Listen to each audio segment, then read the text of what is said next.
매일경제TV와 함께 하시면 실시간으로 시장 대응하실 수가 있습니다. 수급 상황 보고 오셨고요. 이번에는 여러분들이 가장 궁금해하는 종목들, 다른 투자자들은 이 시간에 어떤 종목을 가장 많이 검색하고 리포트를 참고했는지 그걸 알아보도록 하겠습니다. 함께 하실 분은요. M인베스트먼트의 이주연 대표 모셨습니다. 안녕하세요. 안녕하세요. 네, 월수금의 이주연 대표님과 함께 실시간 랭킹하고 있는데요. 오늘도 먼저 가장 많이 조회된 10개의 종목부터 보고 출발하도록 하겠습니다. 자, 오늘 특징은 자율주행 관련한 종목들에 투자자들의 관심이 굉장히 크다라는 겁니다. 1위에 라이콤 있고요. 6위에 슈어소프트테크 두 종목이나 자율주행 관련해서 이름을 올리죠. 잠시 후에 좀 집중 점검해보겠고요. 3위에는 뉴플렉스, 메타의 오라이언 공개 이후 XR 핵심 부품을 공급하고 있다라는 재료가 부각되면서 주가도 급등하는 모습입니다.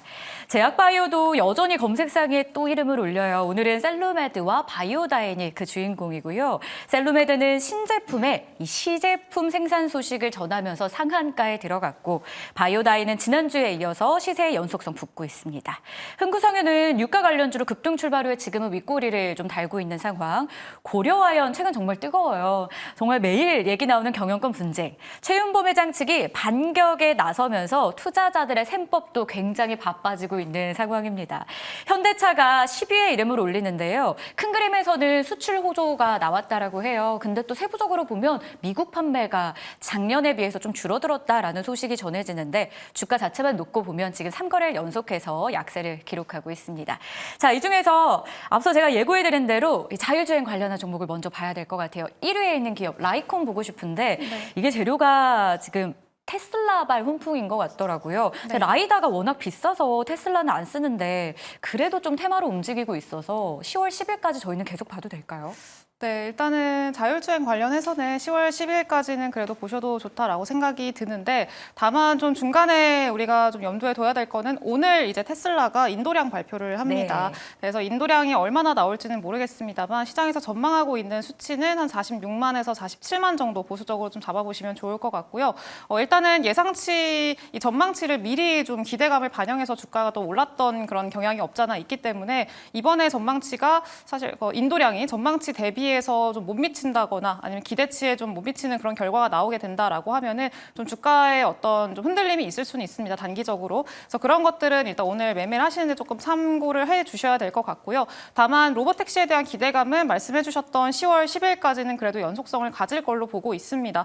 일단 라이콤은 뭐 직접적인 테슬라와의 연관성을 기대하기보다는 테마성으로 일단 트레이딩 관점으로 보시는 게 맞을 것 같고요. 일단은 뭐 연계가 된 이유는 이제 광 증폭기를 국산화했다라는 건데 광 증폭기가 이제 라이다 쪽에 적용이 가능하고 라이다에 적용을 하게 되면은 조금 더 성능을 높일 수 있을 만한 그런 기술이라고 보시면 좋을 것 같습니다. 그래서 일단 그런 점이 지금 시장에서 부각을 받고 있다라고 보시면 좋을 것 같고요. 또 최근에는 사실 자율주행 관련해서 테슬라 이외에도 중국과 미국의 어떤 갈등 상황이 좀 부각이 되고 있는 상황이죠. 그래서 일단 미국이 중국산 소프트웨어랑 부품에 대한 어떤 제한 조치를 강화하겠다 이런 내용을 좀 발표를 하면서 그때도 자율주행 관련 종목들이 좀 반등하는 모습들이 보였었습니다. 그래서 그런 점들이 지금은 모멘텀으로 작용을 하고 있다 이렇게 보시면 좋을 것 같고요. 다만 단기적으로 좀 빠르게 상승이 나왔었기 때문에 단기적인 어떤 변동성은 좀 있어서 지금 구간에서 새롭게 진입을 하시는 것보다는 조금 더 일단 눌림을 기다려 보시는 게 좋을 것 같고요. 단기적으로는 5,000원 구간까지는 그래도 정고점 트라이를 해볼 수 있을 만한 구간이기 때문에 그런 것까지 좀 참고를 해보시면 좋을 것 같습니다. 그러면 눌렸을 때 사자라면서 가격 전략을 주셨는데요. 10월 10일까지 저희 계속 봐도 된다면 관련해서 6위에 있는 슈어소프트테크는 좀 어떨까요? 슈어소프트테크는 사실 실질적으로 좀 수혜를 받을 수 있을 만한 기업인데 현대차가 또 지분을 7%나 보유를 하고 있습니다. 네. 그래서 현대차가 지금 뭐 웨이모와의 어떤 자율주행 협력 관계도 그렇고 그래서 앞으로의 모멘텀이 될 수 있을 만한 부분들이 있기 때문에 슈어소프트테크는 조금 더 기대감을 가져가 보셔도 좋을 것 같은데 다만 자율주행 관련주들은 역시나 로보택시에 대한 기대감이 가장 컸기 때문에 그때를 기점으로 해서 좀 새로운 물량이 나올 수 있습니다. 그래서 오히려 그때를 좀 조정 시에 접근하는 전략으로 사실 가져가 보셔도 슈어소프트테크는 좋지 않을까 좀 그렇게 판단을 하고 있습니다. 네, 자율주행 관련주가 두 종목이나 이름을 올렸습니다. 잘 참고해 보도록 하겠습니다. 그리고 또 하나 볼 게 뉴플렉스예요. 지난 월요일이었나요? 지난주였나요? 메타 관련해서 오라이언 공개되면서 시장이 한번 뜨거웠었어요. 네. 그동안은 뭐 XR, AR 관련 기기를 실제로 혹시 착용해 보셨어요, 대표님?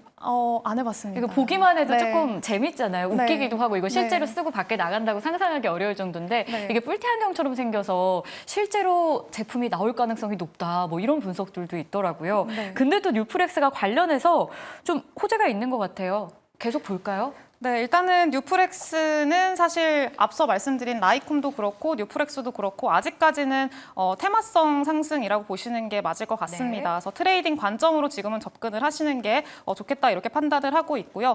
다만 말씀하셨던 그 AR 기기 같은 경우에는 사실 지금 시제품이 공개가 된 거고 본격 판매는 아직 조금 시간이 남았기 때문에 오히려 시제품 공개를 했다라는 점에서 기대감을 더 가지고 있는 상황인 것 같습니다. 그래서 일단 이후에 어떤 판매량이라던가 이런 것들에 따라서 기대감이 연속이 될지 아닐지는 좀 결정이 되기는 하겠습니다만 일단은 트레이딩 관점으로 봤을 때는 뉴프렉스는 이제 바닥권에서 거래량 동반해서 좀 추세 전환에 대한 시도를 하고 있는 상황이기 때문에 추가적인 탄력은 좀 기대를 해볼 수 있겠다 이렇게 판단을 하고 있고요. 다만 이것도 지금은 시장이 전반적으로 상당히 제한되고 있는 상황이다 보니까 테마성 종목들의 순환매가 굉장히 빠르게 일어나고 있습니다. 그래서 추격 매수는 그렇게 크게 권장드리지는 않고요.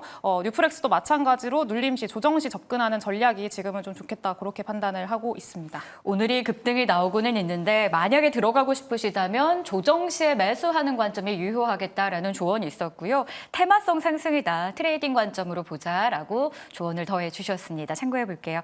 자, 이번에는 검색이 많이 됐던 리포트를 봐야 될 것 같아요. 증권가의 시각, 개인 투자자들의 시각까지 한 번에 볼 수 있을 것 같은데요. 오늘자로 발행된 리포트를 토대로 1위부터 5위까지를 꼽은 겁니다. 가장 많이 검색되고 있는 종목은 역시 삼성전자입니다. 신한투자증권에서 오늘자로 발행했는데 멜커리 목표가 하향 보고서가 나온 터라 오늘은 대표님과 이 종목에 대해서 좀 깊이 있게 보면 좋을 것 같고요. 잠시 후에 들어볼게요. 네. SK증권에서 서진시스템에 대해서 사상 최고 매출액이 다시 한번 나올 것이다라고 기대합니다. SK하이닉스도 신한투자증권에서 제시했는데 목표가는 29만 원으로 하향하네요. 근데 이 하향 이유가 단기 우려로 조정하는 거고 HBM 경쟁 우위는 지속할 것으로 전망하고 있습니다. 롯데관광개발 SK증권에서 제시했는데 10월에 카지노 쪽 실적 기대된다라는 내용 담겨 있고요. 마지막으로 미래에셋증권에서 더존비즈온 역시나 이 실적 시즌이 다가오고 있기 때문에 3분기 실적 기대감을 안고 있습니다. 자, 삼성전자부터 가장 궁금해하실 것 같아서 한번 볼게요. 신한투자증권에서 목표가를 내려잡긴 했는데 멜커리랑은 비교가 안 되게 그래도 높습니다. 9만 5천 원 정도 제시했는데 적정한 가격입니까? 네, 일단은 지금은 목표 주가를 하향을 해도 지금 현재 주가와의 괴리가 좀 있기 때문에 네. 사실 상방에 대한 룸은 충분히 좀 열어둘 수 있는 상황이라고 보고 있고요. 일단 삼성전자는 지금 현재 오늘 장 초반에 6만 원을 깨고 시작을 했습니다. 그래서 59,900원까지 밀렸다가 6만 원을 깨니까 또 외국인들의 저가 매수세에 좀 유입이 되면서 지금은 좀 양봉 전환까지 성공을 해 있는 그런 상황입니다.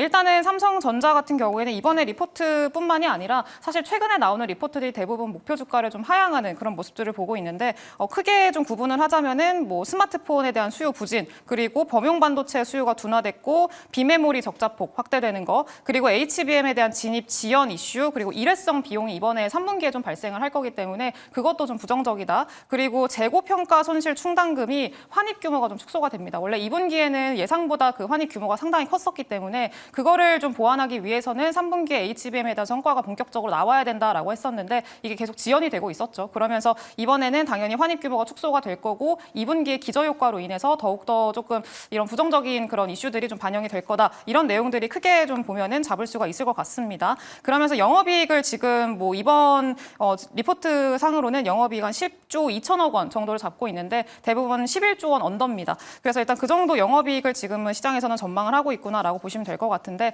다만 지금은 저는 삼성전자는 지금 좀 사야 된다라는 입장인데 사실 스마트폰 수요 부진에 대한 이야기 계속해서 나오고 있는 상황이죠. 근데 맞기는 합니다. 뭐 애플도 마찬가지로 아이폰 16 판매도 좀 부진한 상황이고요. 근데 다만 스마트폰에 지금 뭐 스마트폰뿐만이 아니라 PC도 마찬가지긴 합니다만 온디바이스 AI가 계속해서 탑재가 되고 있는 상황이고요. 온디바이스 AI 탑재가 되면은 당연히 메모리 용량이 더 많이 탑재가 돼야 됩니다. 이번에 아이폰 16만 하더라도 뭐 램 용량 자체가 6기가에서 8기가로 늘어났고요. 그럼 당연히 더 많은 메모리가 들어갈 수밖에 없습니다. 그래서 이런 것들로 봤을 봤을 때는 앞으로 온디바이스 AI가 그래도 스마트폰 수요 부진을 좀 상쇄하는 그런 효과를 내주지 않을까 그런 것들을 기대를 할 수가 있을 것 같고요. 그리고 범용 반도체 수요가 둔화된다. 요거는 지금 디램이나 낸드 가격이 하락하고 있습니다. 전분기 대비해서 그러니까 전달 대비해서 각각 한 17%, 11%이 정도씩 좀 하락하고 있는 모습들이 보이는데 이런 것들은 어느 정도 주가에 좀 반영이 됐다라고 판단을 하고 있습니다. 그래서 그런 것들도 좀 참고를 하시면 좋을 것 같고요. 그리고 범용 반도체 쪽에서도 지금 선단 노드가 지금 전환이 계속 되고 있기 때문에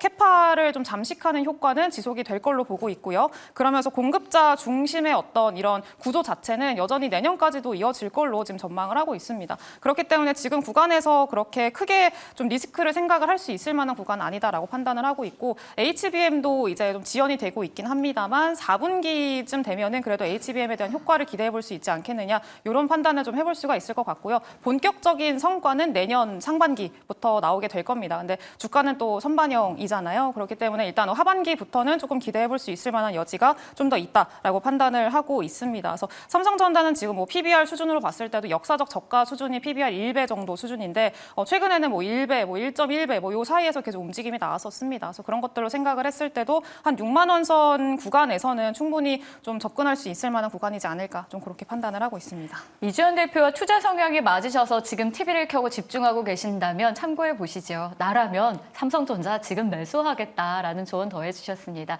자, 빠르게 리포트 하나 더 볼게요. 서진 시스템 아무래도 실적을 앞두고 있는 만큼 오늘 실적 관련된 리포트도 많이 나왔고요. 여러분들도 그에 좀 대응을 하고 싶으신 것 같아요.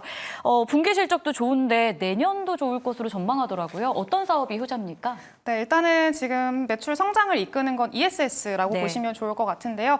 ESS는 저는 개인적으로 굉장히 좀 긍정적으로 보고 있는 사업 중에 하나입니다.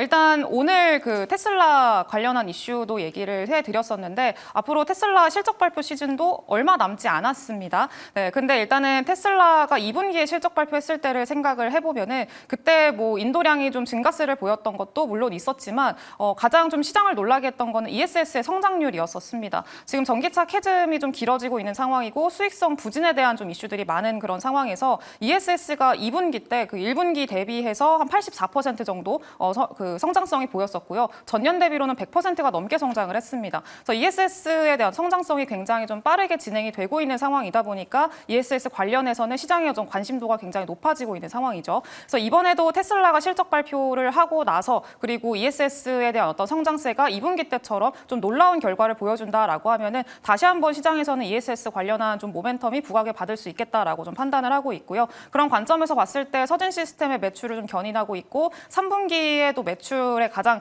최대 매출을 기록할 걸로 예상된다라는 점에서 봤을 때도 서진 시스템이 관련해서 좀 수혜를 받을 수 있지 않을까 좀 생각을 하고 있습니다. 그래서 ESS 시장 자체는 뭐 신재생 에너지라던가 그리고 전기차 캐즘을 극복할 수 있을 만한 그런 좀 어떤 모멘텀으로 지금 시장에서는 평가를 받고 있는 상황이고요. 성장 속도가 굉장히 빠르기 때문에 그 관련해서도 좀 기대해 볼 수 있을 만한 여지가 굉장히 많다 이렇게 보고 있습니다. 그래서 서진 시스템은 지금 글로벌 그 ESS 전문 업체들의 위탁 생산을 맡고 있는 기업이고요. 고객사로 두고 있는 기업이 지금 ESS에서 가장 좀 미국에서 가장 크게 점유율을 차지하고 있는 기업이 플루언스 에너지입니다. 이 플루언스 에너지를 고객사로 두고 있는 상황이고요. 그리고 우리나라에서는 삼성 SDI도 고객사로 두고 있기 때문에 ESS 관련한 산업에서는 좀 실질적인 수혜가 가능하고 현재 매출 비중도 가장 높게 매출 비중이 ESS 쪽에서 나오고 있는 상황입니다. 그래서 직접적인 수혜를 기대할 수 있다라는 점에서 좀 기대를 해보시면 좋을 것 같고요. 일단 전고점 구간까지는 좀 열어둘 수 있을 만한 구간인데 너무 이제 이것도 마찬가지로 이제 추격 매수보다는 일단은 천천히 쉬고 있을 때 천천히 모아나가는 전략이 좋지 않을까 그렇게 판단하고 있습니다. 알겠습니다. 이렇게 해서 실시간 랭킹 여러분들이 궁금해하시는 조회수 높은 종목들을 토대로 투자 전략까지 세워봤습니다. 오늘 라이코메계에서는 10월 10일까지 유효하나 눌렸을 때 공략하자라는 조언 그리고 뉴프렉스는 역시 단기로 보자. 삼성전자는 지금 자리에서 나라면 매수하겠다는 조언 기억하실 것 같고요. 마지막으로 서진 시스템 전고점까지 가겠지만 지금보다는 눌렸을 때 공략하자 잘 챙겨보도록 하겠습니다. 지금까지 이주연 대표였습니다. 고맙습니다. 감사합니다.